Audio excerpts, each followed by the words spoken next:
दोस्तों आपका एक बार फिर से हमारे चैनल नोटवर्ड में स्वागत है। तो दोस्तों आज की इस वीडियो में हम क्लास 11th का जो सिलेबस है फिज़िकल एजुकेशन का सेशन 2024 और 25 के लिए वो देखने वाले हैं। तो वीडियो में दोस्तों ज़रूर एंड तक बने रहिएगा। सबसे पहले दोस्तों मैं आपको बता देता हूँ कि आप जो फिज़िकल एजुकेशन है उसमें थ्योरी 70 नंबर की होती है और 30 नंबर जो होते हैं वो प्रैक्टिकल के होते हैं। ठीक है, ये चीज़ आपको पता होगी। अब मैं आपको बताता हूँ सबसे पहले मिड टर्म एग्ज़ाम का क्या सिलेबस है। तो आपकी जो यूनिट 1 है changing trends and carriers in physical education, दोस्तों चाहे आपका मीडियम इंग्लिश हो या हिंदी हो, सेम यूनिट आपके जो है सिलेबस सेम रहता है। ठीक है, तो आप ये ध्यान रखिएगा। तो जो पहली यूनिट है उसके साइड में आपको कंटेंट दिख रहा होगा, यानी ये सारे जो टॉपिक्स हैं ये पहली यूनिट में से आपको पढ़ने हैं मिड टर्म एग्जाम के लिए।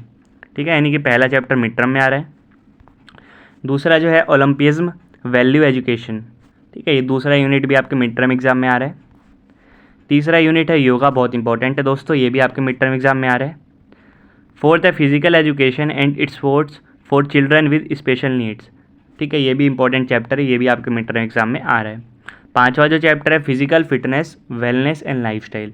तो ये जो मैंने आपको दोस्तों 5 चैप्टर्स बताए यही आपका मिड टर्म एग्जाम का सिलेबस है, जिसे आपको 13 सितंबर तक कंप्लीट करना है, फिर रिवीजन करना है, फिर आपका सितंबर में या फिर अक्टूबर में जो है मिड टर्म एग्जाम होगा। ठीक है, अब आपकी प्रैक्टिस के लिए होता है, उसमें ये 5 चैप्टर से ही क्वेश्चन पूछे जाएंगे। ठीक है दोस्तों, जब आपका ये हो जाएगा उसके बाद आपको क्या करना है, यानी मिड टर्म के बाद आपको क्या पढ़ना है आपको उसके बाद unit 6 test measurement and evolution, ये सारे आप टॉपिक्स देख लीजिए। 7th है fundamentals of anatomy physiology in sports, ठीक है। 8th यूनिट है fundamental in kinesiology and biomechanics in sports. 9th है दोस्तों साइकोलॉजी एंड स्पोर्ट्स। और 10th है training and doping in sports. ठीक है, तो ये जो 5 चैप्टर्स मैंने आपको बाद के बताया ये आपको मिड टर्म के बाद पढ़ना है। और ये जो पूरा सिलेबस है यानी कि पूरी जो 10 यूनिट है दोस्तों, यही आपके एनुअल एग्ज़ाम का सिलेबस है जो आपको 31 जनवरी तक कंप्लीट करना है, फिर रिवीजन करना है। और जो आपका एनुअल एग्ज़ाम होगा फाइनल एग्ज़ाम, उसमें 10 के 10 चैप्टर आने वाले हैं। ठीक है दोस्तों, तो आपको याद रखना है ये सारी चीज़ें। अब एक और बार मैं आपको बता देता हूँ इंपॉर्टेंट चीज़ क्या है कि प्रैक्टिकल में किस किस तरह के होने वाले हैं, क्योंकि 30 नंबर प्रैक्टिकल के होते हैं। तो आपको दोस्तों पहला जो प्रैक्टिकल है उसमें पहला ये टॉपिक है SAI Khelo India test, Brockport physical fitness test, BPFT। इन दोनों में से दोस्तों आपको या तो फाइल बनाने के लिए टीचर बोलता है या आपको इनमें से कुछ प्रैक्टिकल करने आने चाहिए। प्रैक्टिकल 2 है योगिक प्रैक्टिसेस, यानी आपको योगा, बहुत सारे योगा आसन आपको पता होने चाहिए। ठीक है, तो ये ध्यान रखिएगा, आपसे कोई भी जो प्रैक्टिकल में योगा करने को बोला जा सकता है।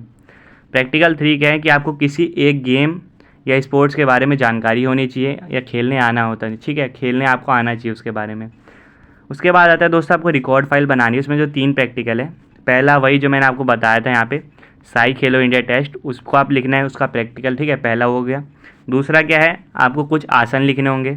ठीक है, और कुछ आसन या 2 लिखने होते हैं मेनली, उसके बारे में आपको सब कुछ बताना पड़ता है कि बेनिफिट क्या है, कॉन्ट्रा इंडिकेशन क्या है, यानी नुकसान क्या है इसके, ये सब आपको बताना है, प्रोसीजर क्या होता है। थर्ड है दोस्तों किसी भी एक स्पोर्ट या उसके बारे में, गेम के बारे में आपको जो है पूरा लेवल डायग्राम बना के अच्छे से इक्विपमेंट रूल सारा बताना होता है।